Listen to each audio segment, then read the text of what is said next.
Today, I want to start with a question that you haven't heard before, and that is, you are a better person, a better team, a better company because you are not a team of know-it-alls, you are a team of learn-it-alls, and so that you can be open to other opinions. The outcome is just, again, so much better. And I was lucky enough to follow my purpose and passion to global learning and development in Microsoft. And boy, it was an amazing time.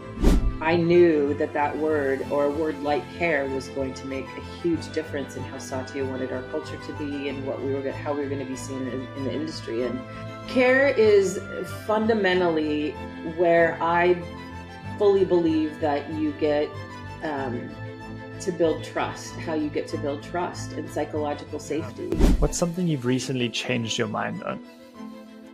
Oh my gosh, that's a good one. Okay, I'm going to have to take just a second. I think it's terribly important to insist on individual values. Learning Culture Podcast. Initiative, creation, all these things which we value. It's now possible to make organizations on a larger scale than was ever possible before. Learning Culture Podcast. Teach people to analyze the kind of things that are said to them.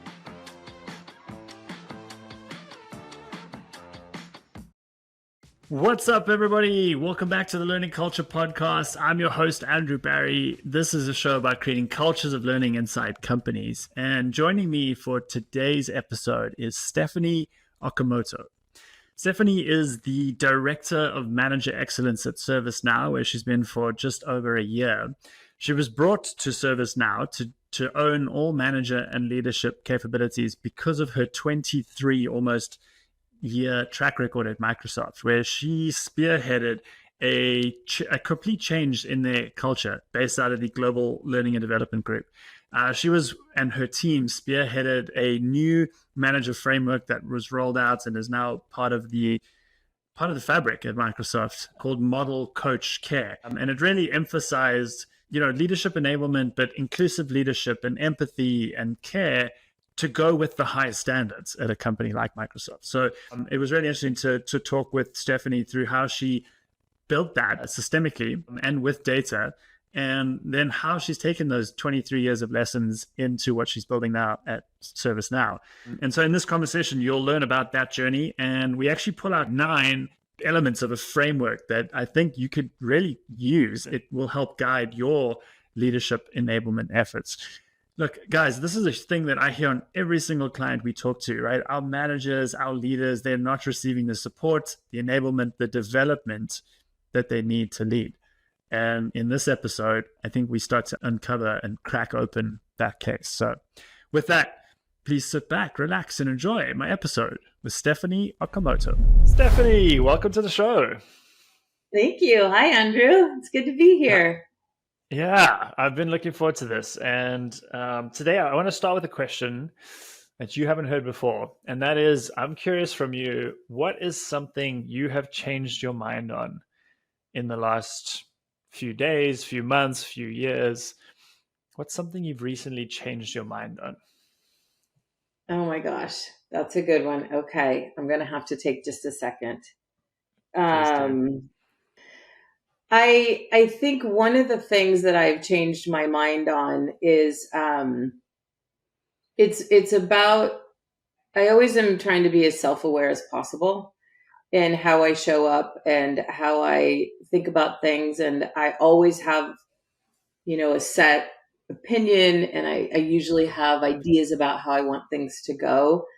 I think for me, there was one instance in particular on how we were going to approach a project, and I had in my mind how I wanted it to be. I had visualized it. Mm-hmm. And in getting feedback from our stakeholders and the rest of my team, listening to what would really land better with our manager audience specifically. I'm talking about a manager enablement training that we're creating.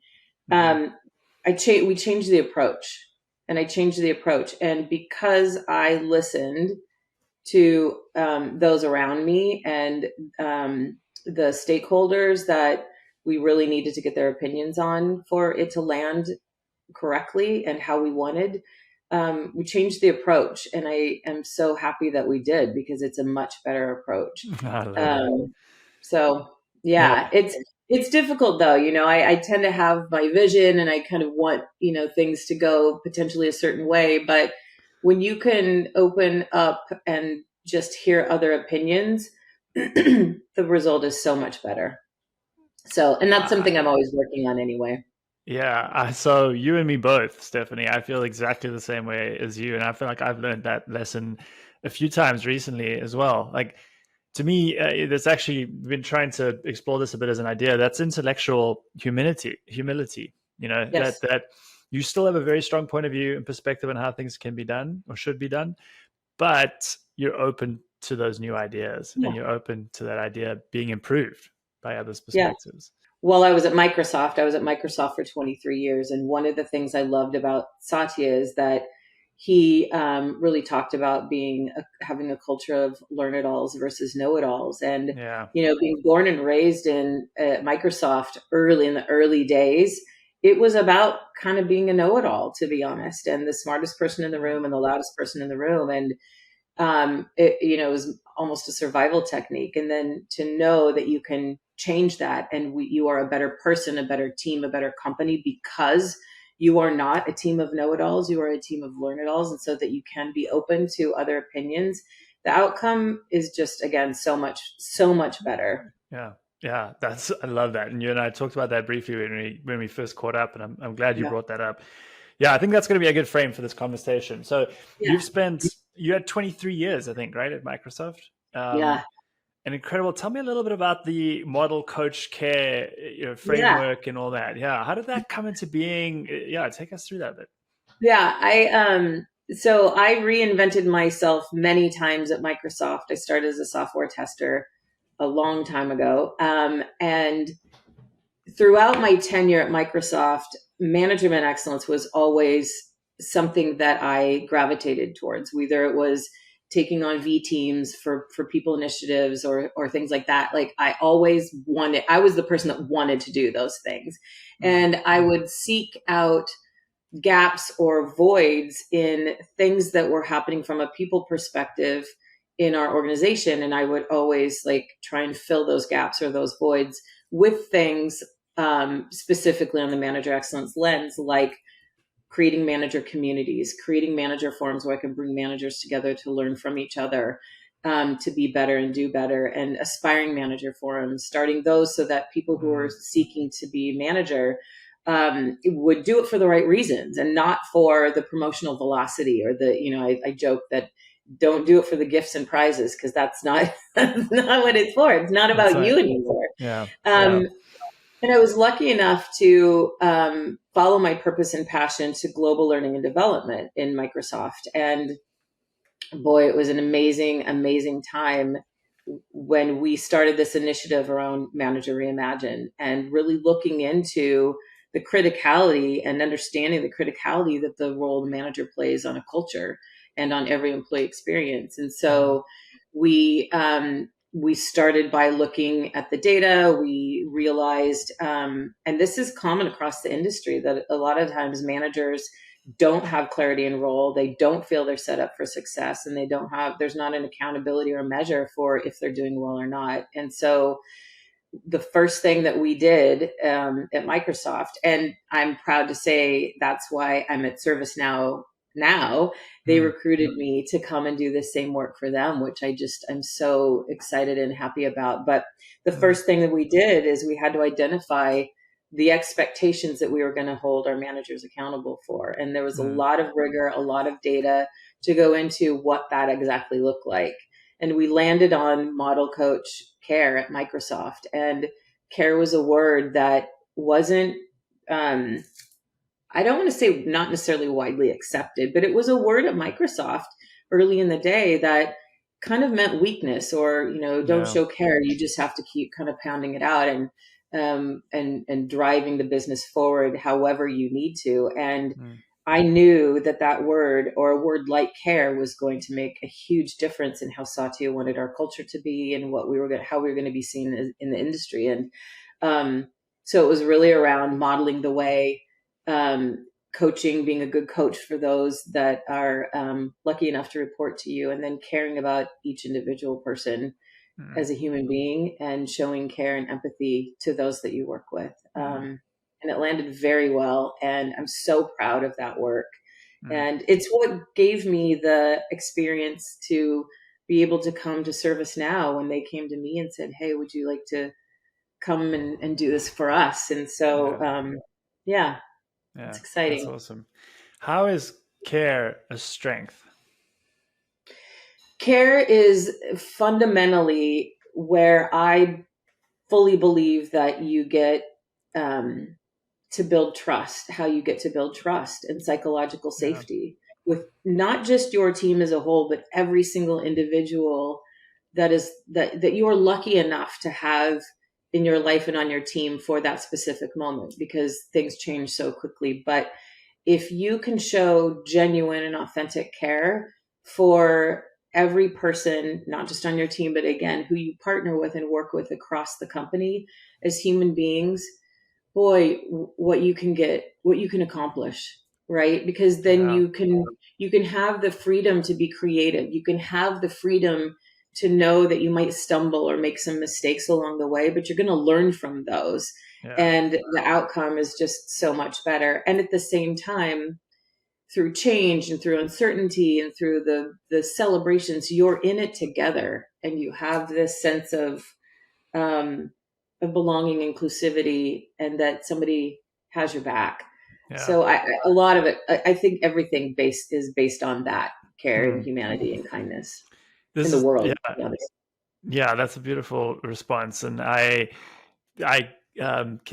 can relate, because I actually literally this morning had a call with my leadership team to talk through our kind of like criteria, our standards for success, and like there's a pyramid, and the very top of that pyramid is the creative process. We're a creative leadership development firm, and that's so paramount to us that we protect that process. But one of the pillars of that, one of the supporting one is like quality standards, but the other is a culture of care and collaboration. And it's exactly what you're saying. It is the underpinning thing for all the good work that you produce. And so, anybody who thinks of it as a weakness, like, I just think, look at the people that work for you. And if you think that you're going to get the best out of them by, dominating and coercing and whatever, or compare that to like them actually wanting to collaborate and be involved and contribute, I mean, you're getting the best of the person in that latter example. Absolutely. And that's the fundamental basis of everything, I think, for the success of a company, is how is the culture of the company, number one, because people come to work for a company because of the culture, and people thrive at a company because of the culture. And if you have a culture of care and inclusion and trust and respect, where people feel valued and can do their best and be their best, I'm telling you, you can land any business result. So I'm always thinking about, there's companies that are solely focused on the business outcomes, which I get. Like, I understand that's the success, that's the end result, but you have to back that up and start with the foundation of creating an environment where you can create the best products and have creativity and psychological safety to do your best work that makes the business outcome even that much more successful. Yeah, and transform from being a know-it-all into a learner. Yeah, exactly. What was the biggest challenge you faced rolling this out and getting adoption there at Microsoft?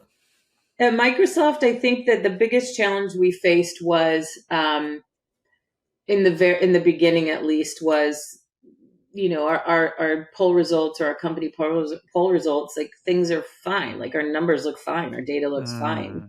Why? We don't need this. Why are we doing this? What's the why in doing this? And the reality is, you can't base something like this, a cultural initiative like this, like manager excellence, just on company poll numbers, because there's a lot that goes into a company poll, right? And I think historically, company polls tend to show only one set of data, and it's not always the most accurate set of data, because not always are people honest in those polls because they fear retaliation if they answer honestly, or they fear they'll be identified. If it says anonymous, do they fear that it's really anonymous or not? And so what we tried to do is we tried to show other data points that really showed the reality of what not just managers, but what employees were thinking about their managers and their experience at the company. And so I think that was one of our absolute biggest challenges right off the bat was, I don't want to say convincing, but bringing along our stakeholders and partners in the why and why it was critically important to do this. And that was the first. That was the first challenge. I mean, I feel, like every engagement we have as a company, we face that exact same thing, right? And our champion, and there's a few people who get it, right? And everyone who's listening to this can, who those people on your team, but you've got to then sell it to all the people that are skeptical or ambivalent and status quo biased, and all those kind of things. And so I'm curious if you have any specific advice for folks listening of like what data did help you there, what moved the needle. Well, and I'll share, this also helped at ServiceNow, I think, and this is, in all of the conversations I've had industry wide on this specific topic with other companies and other organizations that are trying to do this same kind of work. We look not just for building the strategy, and not just for building the manager portfolio that we've built to support that strategy to set managers up for success, but consistently, because it's not like you can just go, okay, we launched this, check it, it's done. This is a culture play is ongoing, and you're looking at data continuously to make correlations and make adjustments and address things that come up that are timely right now that managers and employees need. So my team and I constantly look at not just the poll results, but we look at onboarding surveys, we look at exit surveys, we look at ER cases, so employee relations cases that are raised. We want to see like what are the themes that are coming up. I created a manager listening kind of a V team that comes together every month and from across the company, so that we're listening to what our managers and our employees are saying, and we come together and share those topics. And then each of our different businesses, whether it's DEI or employee relations or performance and development, or in business from engineering to finance to all of them, what do we need to address right now within each of those individual spaces? And so we can go back and adjust and make sure that we are, again, not just from a learning perspective of here it is, that it's set in time and we're not changing it. It's constantly in motion and changing, so that we can adapt, because things change so quickly. Topics that need to be addressed are sometimes change weekly and daily. And so, that's, I think it's just a really good takeaway for anyone, is like, you don't feel like you're ever done, or like I feel like this helps with that perfectionism, that we all have. And like, it's never perfect. It's always changing. So just get something out there, get feedback, keep iterating, keep adapting. Yeah. I think that my being a software tester, when that was a role, it's not a role anymore. It's software developer and test, but I'm dating myself. I think that was ingrained in me so early, of that you don't just ship it and forget it. There's nothing that's ever going to be completely 100% error free or perfect.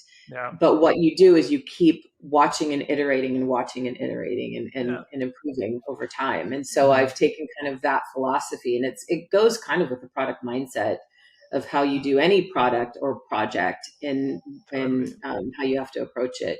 I think the other thing that we did that was really great is we created we did this at Microsoft, and I also did this at ServiceNow, but I created a survey that went to all managers of the company, asking very specific questions about skills that we need our managers to have, because I know skills-based learning and skills-based hiring and having a focus on skills is really critical in the industry right now. And so the survey we did at ServiceNow focused on that. We looked at, from a job task analysis, what roles and skills managers needed. We talked about learning modalities. We talked about learning preference. We talked about the topics that managers really want to learn more about. And we use that as well as our basis, as part of our basis data point, and how we were going to create the strategy that we did. Yeah. So that was important too. Yeah, I love that. That is a general takeaway of the sort of the ever evolving nature of these things. Yeah. So I want to like, I feel like an interesting thing here. I have a lot of these conversations. You clearly do as well, and obviously have seen it in various organizations. The sort of symptoms of poor manager excellence or manager enablement, right? Leadership enablement. Because I feel like some people listening may find that list useful to go like, oh, that's actually, I see that happening, right? Like, what are some of the things that you see around a broken culture of manager enablement? Yeah. So I'll say a couple of things. One about enablement, and what about like a cultural perspective of managers and leaders, leadership specifically. I think that when you don't lead from like a servant leadership way or a human centered way, again, back to the care and empathy for each individual as a human being, not just as an employee of the company. If you don't lead that way, and you lead in kind of the style that you had mentioned earlier, Andrew, where it's more of a dictator style, and do what I say, kind of old school of what used to work but doesn't work anymore for any generation. Yeah.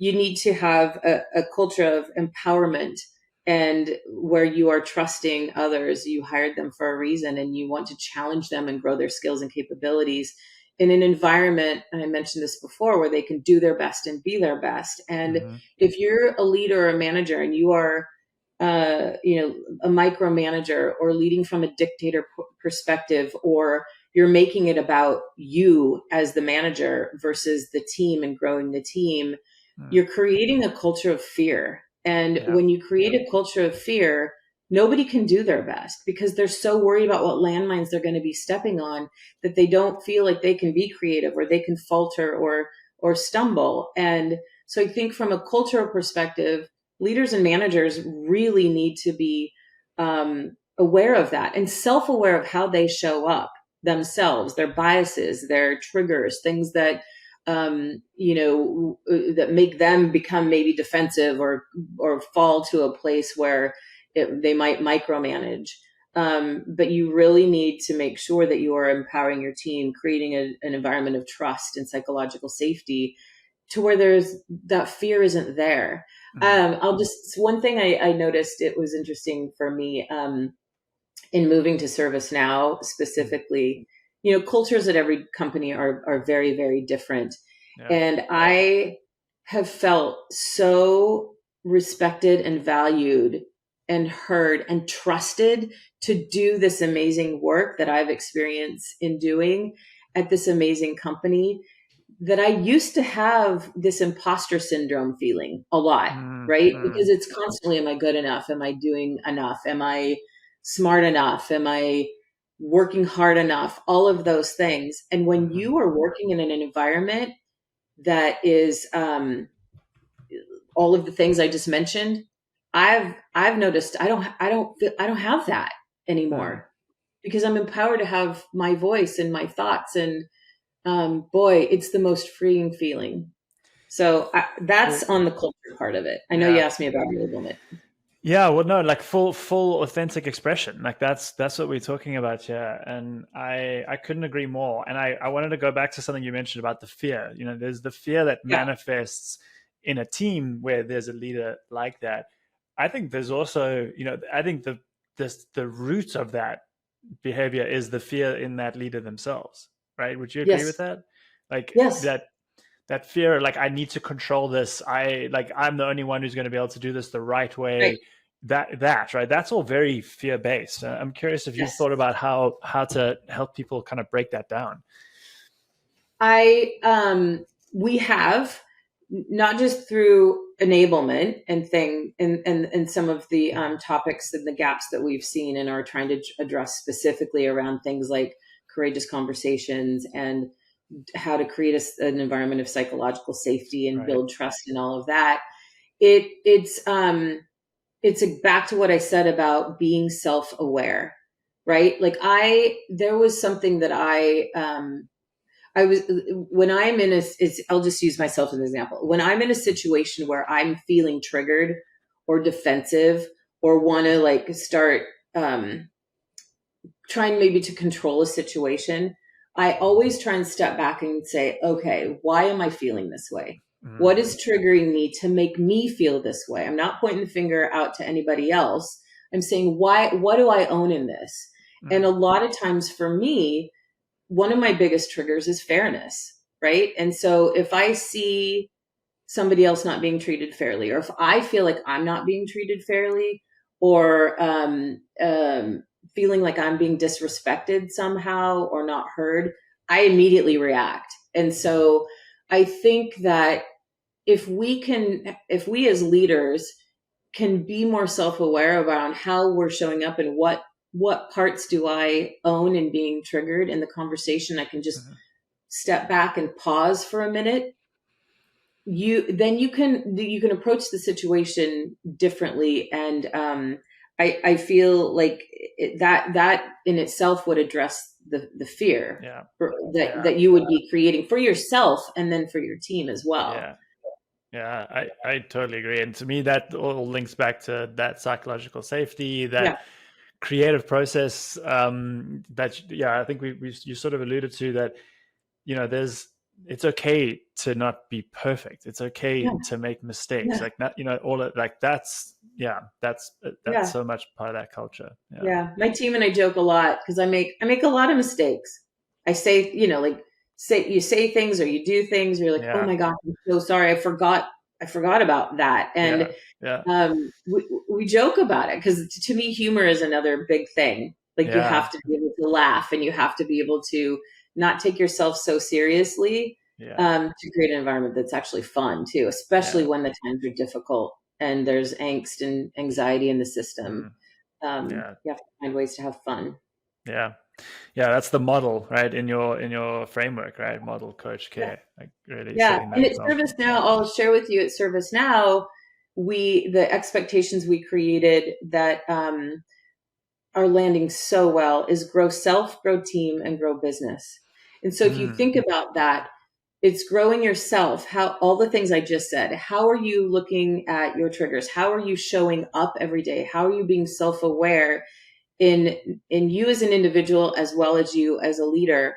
And what are you doing to take the time to invest in yourself on the things that you need to learn and grow? Because then that models and helps create a culture of learning for the rest of the company. Because we all know that when it comes to like training and learning and all of it, making time for that, that's what's always pushed to the back burner because I've got deliverables I need to take. But if you can model that, growing yourself and investing in yourself, the rest of the team and the company will see that that's an important value that is recognized. And then growing team is really around making sure, like I've already said, that you're creating an environment that is trusted and valued and respected and inclusive and psychologically safe, again, where everybody can do their best and be their best, and where you're working with other groups and you can collaborate a lot more smoothly, I think, if you are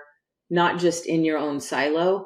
And that goes into the growing the business, because then if you can work across and you have clear goals and you have career paths and opportunities to challenge yourself and grow, and partner across the company, and you can see where your work maps to the company goals every year or the vision of the business. Then again, I've said you can land almost any business results. And so that's what we're focusing on at ServiceNow. And I know that we want to talk a little bit about the enablement, how I've approached enablement as well. But I just wanted to take a pause and share how we're doing it at ServiceNow, which is amazing. No, I love that. Let's zero in on this a little bit more, because I'm curious. So you were brought in to do this, right? So you're starting from the beginning again, which is quite exciting, right? You get to bring all those lessons that you've learned over the years to bear. My first question is around, like, what does this look like? Like, what are some of the artifacts and assets and sort of like and experiences that people have? What is it like? How does it come to life, I guess, within ServiceNow? Yeah, it's like I mentioned before, it's ongoing, right? And so when you're building something from scratch, it really is that becoming an evangelist of it. And so it's out. I met, I swear, with probably every person at the company, it felt like in the beginning. Just talk about the approach and to gain the momentum and the positive momentum behind it, so that it wasn't just me evangelizing it. So that then it's, you're creating, was that the multiplier effect, I think, is part of it, where you're creating other evangelists for you, which is amazing. But from the get-go, it really was the first part around setting those expectations and defining the role of the manager based in data. And so some of the artifacts that we had were the data points. We kept showing the data points that managers didn't feel that they had role clarity. They didn't feel set up for success in their role, and they did not feel recognized or rewarded for their role as a manager specifically. I know in my whole career, a lot of times I'm a manager, and I take pride in that's being my first and foremost priority. But it was always the big individual contributor projects that I landed that got me the recognition or the promos or things like that, versus, oh, hey, Steph, you're an outstanding manager as well, and you're growing and cultivating your team, and you're driving impact through your team, because it's not just about me. And so that was like the beginning of what we had to do. And then what we did, and we evangelized it through a bunch of different ways. We have an amazing comms team, and creating, videos of leadership talking about the criticality of the manager role and how it plays in the culture, and it affects every employee experience at the company. That we played at, big meetings, and then is also now embedded in our manager portfolio. It's the first thing you see is this amazing video of our leadership modeling the way, because that's where it starts. If leadership isn't bought in, you don't have a chance. And so leadership has to talk about it and evangelize it and model the way. And so that was another thing that we've done. But then honestly, this approach has to be systematic, and it has to be enterprise wide. It can't just be, I'm going to create this, and it's something HR is throwing out, and then we're going to have training, and you have to check the box and complete it. It has to be embedded and ingrained into every single one of the processes. How are you hiring? What do the job descriptions for managers look like? So that you're coming up against it there. What do the interview questions look like when you're hiring for a manager role? Because that's where it starts. And then how are you onboarded? It's through onboarding, and then reminders along the way, and then training that you must take, and then measuring how, not just did you take the training, but what behaviors have been changing since we've implemented that. And then the accountability side and the performance and development of talking about managers in people conversations and promo conversations and talent conversations around how did this person show up as a manager first and foremost. And that's the difficult part, right? Because when you're talking about rewards and recognition and promos, that's where if I can't be in the room, I have to have my evangelists and my HRBPs and others leaders in the room to say, this is really important, because that's where the rubber meets the road, is that accountability piece. Are we recognizing and rewarding managers for being great managers? Are we giving top rewards to those managers who are not doing great? And everybody knows they're not doing great, but yet they see they get promoted. That affects the culture. Our culture is only as good, I think, as the worst behavior that we will tolerate, right? You have to make sure that worst behavior isn't horrible, right? And so we're constantly looking at that. That's a great point. Our culture is only as good as the worst behavior we tolerate. Yeah. Yeah. Um, so okay, this is great. I'm just going to recap some of these things because there's a really cool framework here for people following along. Is talk to others, right? Evangelize, create more evangelists through that process. Set expectations and define the role of manager using data. Yes. 3, there's this thing around the communications plan, really getting leadership involved in that and making a concerted, coordinated effort of communicating. Yes. 4, this is the big one around the holistic, systemic look at it, right? Look at hiring, onboarding, rewards, recognition, promos, seeing how that's impacted. Yeah. Uh, I'm going to prompt you maybe to add a 5th one into this and I'm going to go back to something you said earlier. You mentioned communities and forums, and I'm curious Mhm. what other examples of bringing people together, to learn from each other, because that feels like such an important part of this. It's huge, especially since COVID, when people don't come together as much as they used to. Training Yeah. isn't in person as much as it used to be. The T&E budgets aren't there like they used to be. So how can you do that from a really targeted and specific way? So one of the things I'll mention is that from the portfolio that we created, manager portfolio that we created at ServiceNow, I'm so incredibly proud of it because it was not easy. We based everything, like I said, in data. We looked at the gaps. We looked at how people want to learn, both in person and asynchronously, Mm. and the modalities in which they wanted to learn. And we created a portfolio that is targeted to where you are in your experience level as a manager. So it's more personalized from that perspective. Mm. It's a bunch of different types of modalities, from amazing bite-sized videos and learnings like a TED Talk that has some follow-up and some critical self-thought afterwards, to asynchronous, from um, really deep e-learning to different sways. I don't know if everybody knows what a sway is, but it's like a really interactive kind of document that has links and everything. It's also e-learning, but a different form of e-learning, which Like is a amazing. wiki kind of thing. Yeah, yeah. Yeah. And it has videos and pictures and links and all the things in it, so it's really Yeah. Okay. interactive. Cool. And then virtual instructor led, as well as in-person Yeah. instructor led.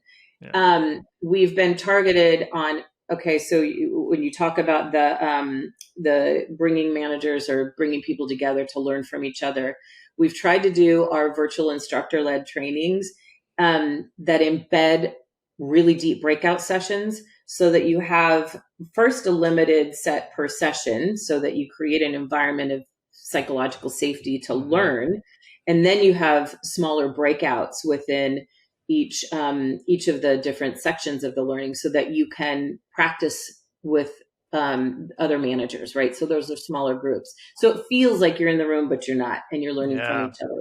Yeah. And then communities, manager communities. We have manager forums where we bring managers together as a whole at the company, and then we also have manager communities embedded in each business, so that you have that systemic, holistic, core and common conversation that all managers are having, and topics that we want managers to know and learn and embed within themselves and within their teams and how they lead.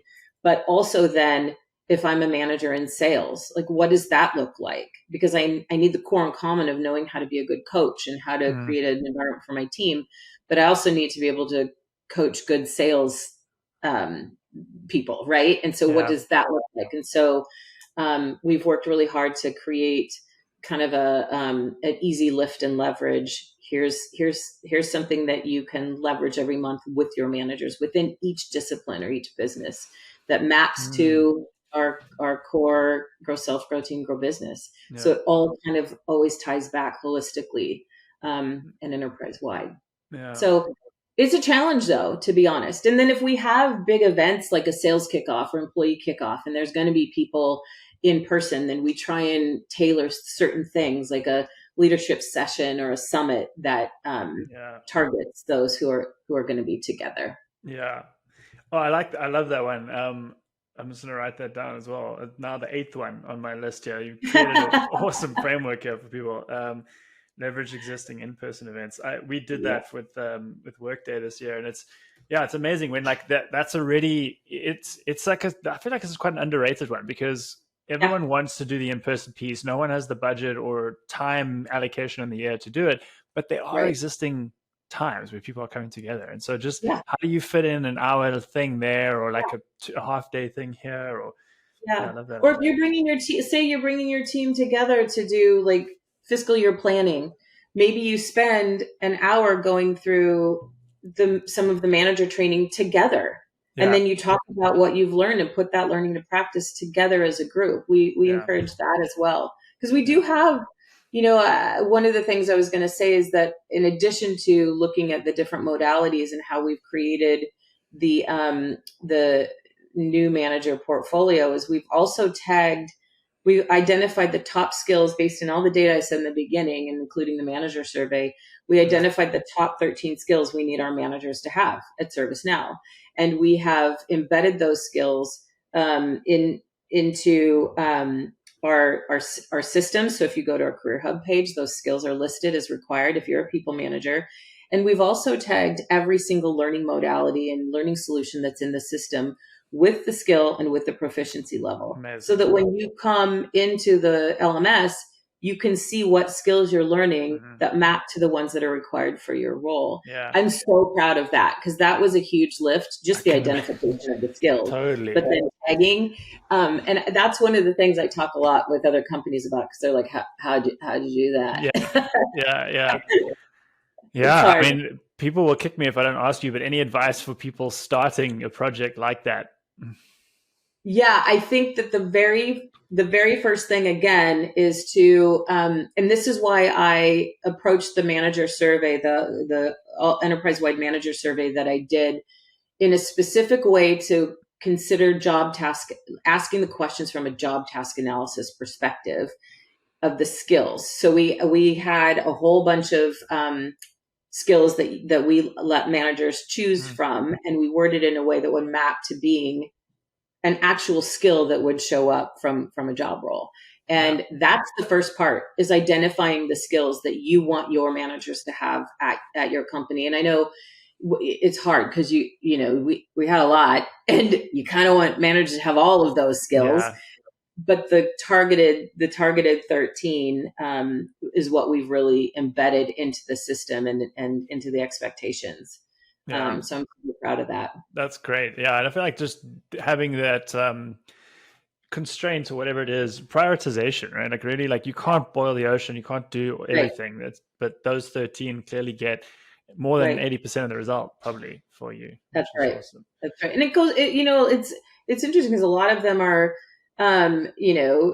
yes, you need to have all these kind of self attributes of, being empathetic and authentic and courageous and all of those things. But you also need to be data driven. You need to be able to build an operating model, and that's wired for speed because we all have to get stuff done very quickly.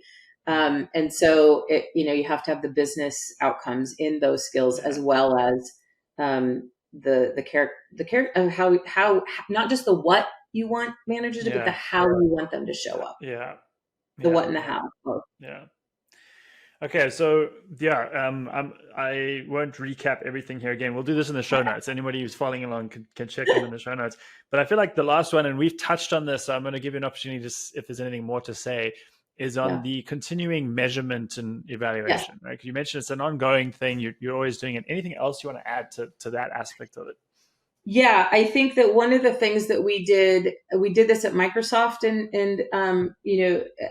it goes to the accountability side of things, and then the measure side of it as well and we've done it at ServiceNow, is that we've embedded a core and common manager goal in the system so that every manager has this core and common goal that talks about the what and the how we are expecting of you, and then specific KPIs on how to meet those measurements. It's, and it's not just taking your training, but it's how are you showing up? Are you having one-on-ones with your team? I mean, that's fundamentally you need to do that, and we can measure that. And are you having career conversations with your teams, and some of those basics that are so important in engaging with your team. And then, like I mentioned, that's really what you talk about when you're talking about managers, and that's where the rubber meets the road, is in promo conversations and justifications.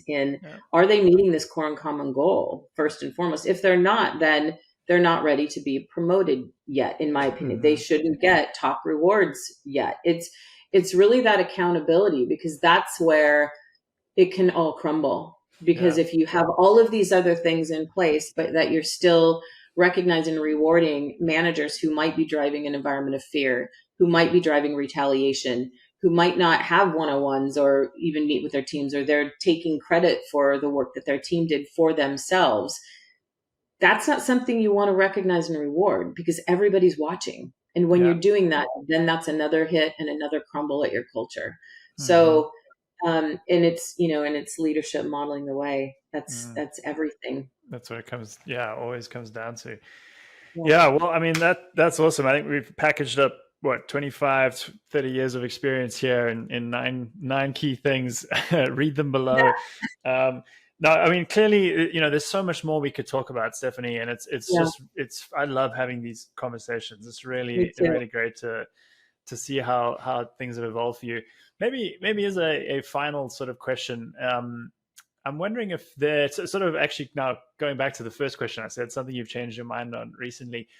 Maybe if you look back over the lessons you've learned over 25 years, what is something that you just completely turned around your opinion on? Let's go back to that intellectual humility, and you're doing it differently now, right? And maybe this is now packaged up as advice for someone else who's just starting on this journey. Yeah. It's taken me a while, because again, that imposter syndrome tends to creep in, especially at large corporations where you're like, oh, am I making a difference?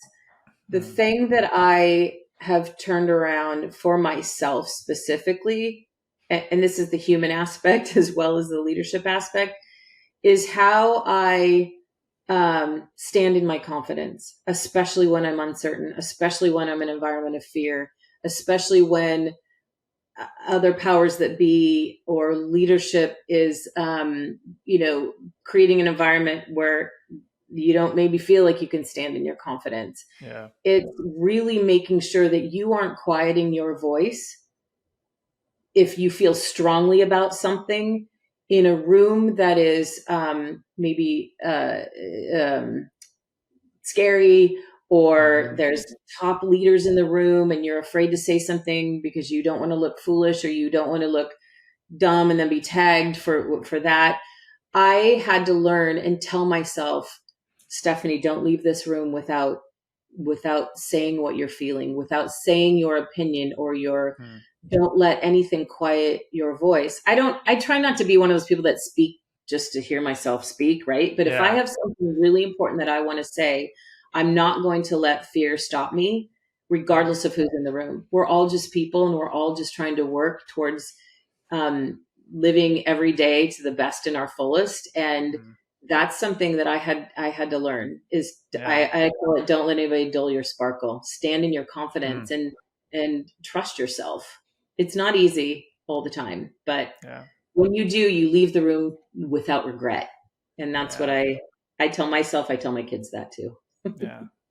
Well, that is a beautiful note to end on, and a real, I think, inspiration for people who are, I feel like I wanted to add to what you were saying is that everyone's figuring it out. Like you don't have to have the answer. Like no one has the answer fully baked, right? Like it's just, So thank you for sharing that. Thank you for coming on the show. I really enjoyed our conversation. This went by so fast. Like we could have spoken for another hour and a half, but I'm sure, I don't know if everybody want to listen to like 3-hour podcast, but I'll do it if you want me to. I would totally. Don't tempt me. No, this is definitely, definitely the first of many. Thank you, Stephanie. Yeah. And have a great rest of the day. Thank you so much. I appreciate the time so much. I appreciate you. Hello. I hope you enjoyed that episode. It's Andrew again with a quick message. If you'd like to support the show, the best way to do that is to leave us ratings and reviews where you listened. If you're on YouTube, hit the like and subscribe buttons and feel free to leave a comment. We love hearing from our listeners and viewers. If you're listening to this on Apple Podcasts, please take the time to give us a rating and leave a review. Once again, we love hearing from our loyal listeners. If you're listening to this on Spotify, please hit the follow button to make sure that you don't miss new episodes as they come out. See you next week for another episode of the Learning Culture Podcast. Thank you for listening.